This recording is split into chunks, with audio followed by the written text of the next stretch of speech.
കാലത്ത് പത്രപ്പത്തിലുണ്ടാവും കാലത്ത് ഇങ്ങനെ മൗലവി വെളിപിടിച്ച് പോകാറുണ്ട് എന്നൊക്കെ സംശയിക്കുന്നവരുണ്ടാകും.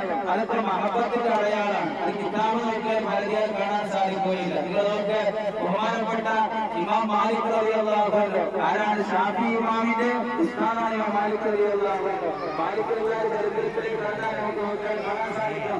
ലക്ഷക്കണക്കിന് ഹദീസ് മനപ്പാടമുള്ള പണ്ഡിതനാണ്.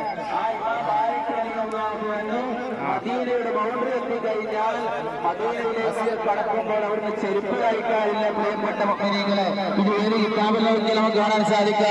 ആ മദീനയിലുള്ള മണ്ണിനോടുള്ള ബഹുമാനം കൊണ്ട് ഇമാം മാലിക് റളിയല്ലാഹു അൻഹു മദീനയിൽ ചെരുപ്പിട്ട് ചവിട്ടാറില്ല.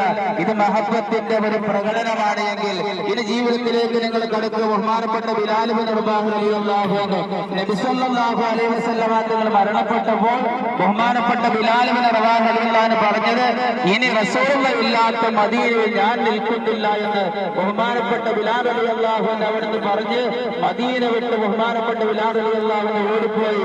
ഇത് കിതാബ് നോക്കിയാൽ കാണാൻ സാധിക്കില്ല. ഇത് മഹബ്ബത്തിന്റെ മറ്റൊരു പ്രകടനമാണ്. ഇങ്ങനെ നോക്കിയാൽ സ്വഹാബത്തിന്റെ ജീവിതത്തില്, അതുപോലെ തന്നെ തബഅത്താബികളുടെ ജീവിതത്തില് നമുക്ക് ഒരുപാട് മഹബ്ബത്തിന്റെ ഒരുപാട് പ്രകടനങ്ങൾ നമുക്ക് കാണാൻ സാധിക്കുന്നെങ്കിൽ അത് തന്നെയാണ് ഈ ഒരു ചന്ദ്രപ്പന്തൽ നമ്മൾ ഒരുമിച്ച് കൂടാനുള്ള കാരണം. ഇതിന്റെ അവസാനം വരെയൊക്കെ ഇവിടെ എല്ലാവിധ പരിപാടികളും ഇവിടെ 30 വരെയൊക്കെ നടന്നുകൊണ്ടിരിക്കണം. അതിനേക്കാൾ